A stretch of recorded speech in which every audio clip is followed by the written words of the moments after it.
दोस्तों, भूल भुलैया 3 का ट्रेलर रिलीज हो गया है और एक लाइन में कहें तो देखकर मज़ा आ गया। फिल्म में कहानी भी है, एक्टरों का परफॉर्मेंस भी है, कॉमेडी भी है, सस्पेंस भी है, हॉरर भी है, ड्रामा भी है और म्यूज़िक भी अच्छा लग रहा है। लोकेशन भी अच्छे हैं, वीएफएक्स पर काम तो हुआ ही है।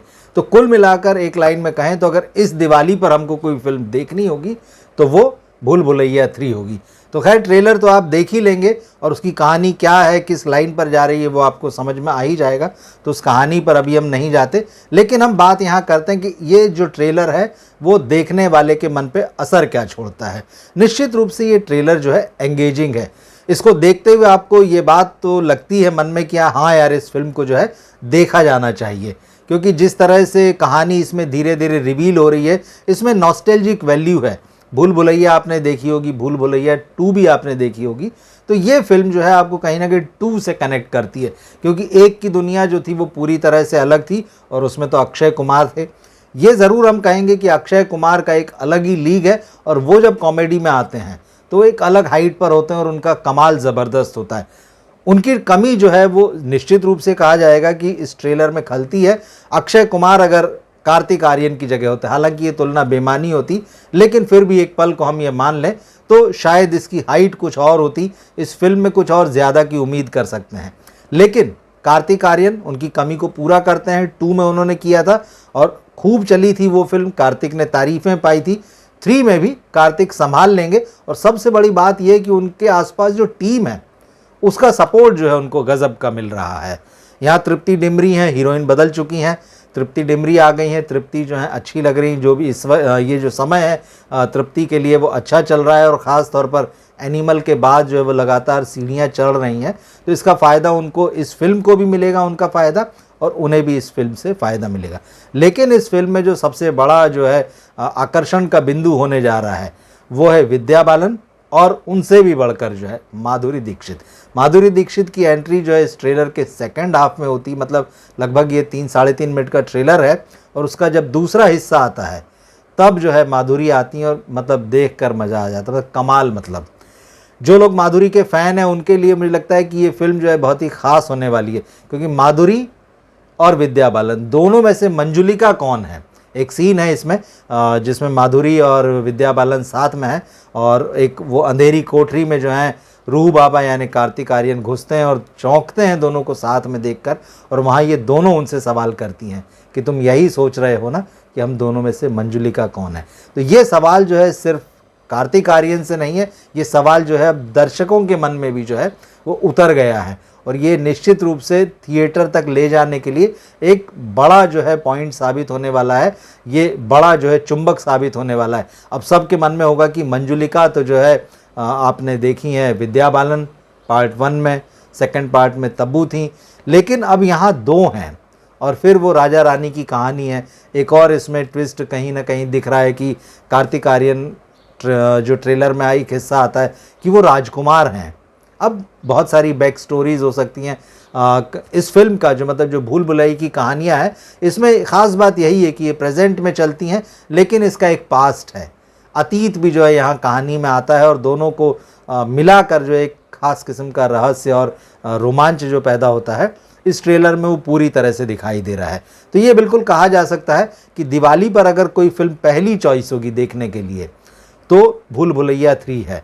अब ये ट्रेलर की कहानी, जैसे मैंने कहा कि ट्रेलर आप खुद देख लेंगे तो उसकी कहानी के बारे में बात नहीं करते हैं, लेकिन विद्या बालन को वापस आते देखकर इस सीरीज़ में, क्योंकि दूसरी फिल्म में वो नहीं थी, बहुत अच्छा लगता है। विद्या ने पिछले 3-4 साल में जो फिल्में की हैं उसके मुकाबले इस फिल्म में वो काफ़ी सुंदर भी दिख रही हैं और काफ़ी ग्लैमरस दिख रही हैं और वो काम तो खैर अच्छा करती हैं, इसमें कोई दो राय नहीं है। तो मंजुलिका के रूप में जब वो लौटेंगी तो कहीं ना कहीं वैल्यू ऐड करेंगी, लेकिन जो मास्टर स्ट्रोक जो अनीस बज़मी ने मारा है मुझे लगता है वो माधुरी दीक्षित हैं। माधुरी दीक्षित जो है जब से लौटी हैं, मतलब अब तो खैर एक लंबा अरसा हो गया उनको वापसी किए हुए, अमेरिका से आए हुए, जब वो आजा नचले में वापस आई थी यशराज की फिल्म में, लेकिन उसके बाद से जो है वो एक जो जिसको कहना चाहिए कि ऐसा रोल जिसमें कि वो छा जाएं और लोग उनको, जो उनकी पहली पारी थी धक धक गर्ल वाली, उसकी तरह लोग याद करें, वैसा कोई भी जादू या चमत्कार नहीं हुआ।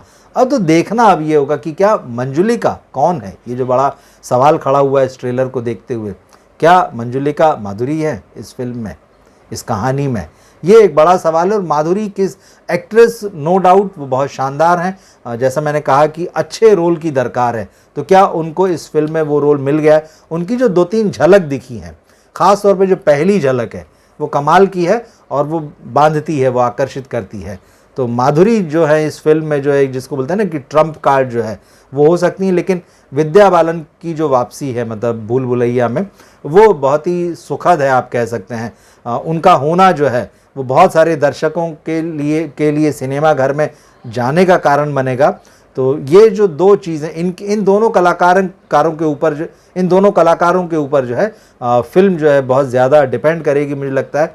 अब रह जाती है लीड एक्टर और लीड एक्ट्रेस की बात में।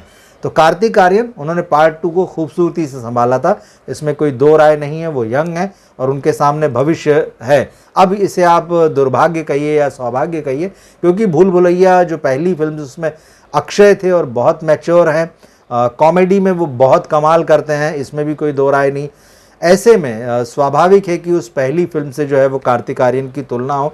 लेकिन जैसे मैंने कहा कि बहुत प्रॉमिसिंग है और भविष्य उनके पास है, तो उन्हें इस तुलना से जो है घबराना नहीं चाहिए और कोशिश यही करना चाहिए कि वो अगर 20 नहीं भी साबित करते हैं, 21 नहीं भी साबित करते हैं, तो कम से कम वो अक्षय के बराबर का काम करें। और हमें उम्मीद है कि उन्होंने वैसा कुछ किया होगा और कम से कम उस कमी को नहीं अकरने देंगे।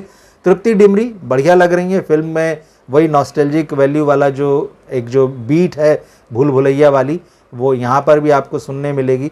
कॉमेडी इस फिल्म का एक ख़ास एलिमेंट, और कार्तिक भी अच्छी कॉमेडी करते हैं, क्योंकि उन्होंने भी जो अपनी फिल्में, जो शुरुआती फिल्में रोमांटिक और कॉमेडी, तो वो रोम कॉम वाला जो मामला है वो अच्छा करते हैं और उनको अलग तरीके से देखा जाना चाहिए। मैं कहूँगा कि उनकी तुलना नहीं होना चाहिए। इस फिल्म को जो है सिर्फ कार्तिक आर्यन के रूप में ही देखा जाना चाहिए कि वो जो रूह बाबा का कैरेक्टर कर रहे हैं, बाकी कंपैरिजन नहीं होना चाहिए। तृप्ति डिमरी अच्छी लग रही हैं। एनिमल के बाद जो उनकी जर्नी है, ये उसमें एक इम्पॉर्टेंट पड़ाव हो सकती है ये फिल्म उनके लिए। कॉमर्शियल फिल्मों में सफलता जो है किसी भी एक्ट्रेस के लिए बड़ी बात हो सकती है, क्योंकि जैसे तृप्ति ने शुरुआत जहाँ की थी तो वो इतनी बड़ी कॉमर्शियल फिल्मों से तो नहीं की थी। लैला मजनू से शुरू किया था और उसके बाद उनकी जो OTT पर बुलबुल आई थी, जो कला आई थी, पहचान निश्चित रूप से उन फिल्मों ने दी थी। लेकिन वो जो बॉक्स ऑफिस सक्सेस होता है, जो बहुत बड़ी फ़ैन फॉलोइंग तैयार करता है, वो निश्चित रूप से एनिमल और उसके बाद के ही दिनों में दिखती हैं। तो तृप्ति के लिए भी जो ये फिल्म जो है बढ़िया काम करने वाली है। बाकी संजय मिश्रा यहाँ हमको दिखे, राजपाल यादव दिखे, विजय राज दिखे, ये कॉमेडी के मजे हुए एक्टर हैं। ये जब भी किसी सीन में आते हैं तो एकदम अपना असर छोड़ते हैं, वो जान फूंक देते हैं, तो वो दिख रहा है। तो कुल मिला के जो है ये जो ट्रेलर है भूल भुलैया 3 का, इंटरेस्टिंग है। और अगर मतलब कई लोग अगर बहुत हार्श भी हो सकते हैं, उनको लगता है नहीं ठीक है, क्या है इसमें, वही सारी चीज़ें हैं, पुराना उसी तरह से डराने की कोशिश होगी और वही मंजुलिका और वो सारी चीज़ें, या म्यूज़िक में भी नॉस्टैल्जिक वैल्यू के रूप में जो वो गाना डाला गया है, वो ठीक है अपनी जगह। लेकिन इस फिल्म में कम से कम कहानी तो होगी, ये बात समझ में आती है। तो कहानी हिंदी सिनेमा के लिए आज की तारीख में एक बहुत बड़ी बात हो चुकी है, क्योंकि बहुत सारी बड़ी बड़ी फिल्मों में जो है वो गायब है। और दिवाली पर ही जो ये फिल्म रिलीज़ होने वाली इसके साथ में, सिंघम अगेन, वहाँ यही तो बात हुई जब उसका ट्रेलर अभी 1 दिन पहले ही रिलीज़ हुआ, तो यही बात हुई कि आखिर उसमें कहानी कहाँ है। रामायण जो है उसी को एक तरीके से जो है नए सिरे से प्रेजेंट करने की कोशिश की जा रही।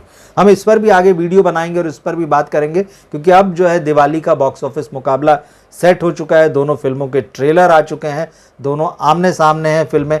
कौन किस पर भारी पड़ेगा, किस में क्या प्लस पॉइंट है, किस में माइनस पॉइंट, किसके क्या हैं, इस पर भी हम आगे अपने वीडियोज़ में बात करेंगे। लेकिन ये फर्स्ट रिएक्शन है इस ट्रेलर को देख के, भूल भुलैया 3 के ट्रेलर को देख के। अब ये तय है हमारी तरफ से कि जब दोनों फिल्मों में प्रेफरेंस की बात आएगी तो पहले तो जो है वो भूल भुलैया 3 देखी जाएगी और उसके बाद में जो है वो सिंघम अगेन देखी जाएगी। आप क्या सोचते हैं? आपने निश्चित रूप से वो ट्रेलर भी देख ही लिया होगा, और अब ये ट्रेलर देखने के बाद में आप क्या महसूस करते हैं? आप कौन सी फ़िल्म पहले देखना पसंद करेंगे? क्योंकि हम चाहेंगे कि आप दोनों ही फिल्में देखें। मैं हमेशा कभी इस बात के अगेंस्ट नहीं होता हूं कि कोई फिल्म नहीं देखी जानी चाहिए। हर फिल्म देखी जानी चाहिए, क्योंकि हर फिल्म अपने आप में यूनिक होती है। वो कमज़ोर हो सकती है, वो अच्छी हो सकती है, उसमें कुछ ऐसा हो सकता है जो आपको एंटरटेन करता हो, कुछ ऐसा हो जो आपको बोर करता हो, लेकिन कुछ ना कुछ किसी हर फिल्म में जो है वो ज़रूर होता है। तो इस ट्रेलर के बारे में भूल भुलैया 3 के आप कमेंट बॉक्स में लिखिए आपको कैसा लगा। हमारे साथ जुड़े रहिए, इस सब्जेक्ट पर हम आगे भी वीडियो लेकर आएंगे कि दोनों फिल्मों में कौन सी अब जो है बॉक्स ऑफिस की रेस में आगे निकलती दिखाई दे रही है। तो मिलते हैं फिर हम अगले वीडियो में। नमस्कार।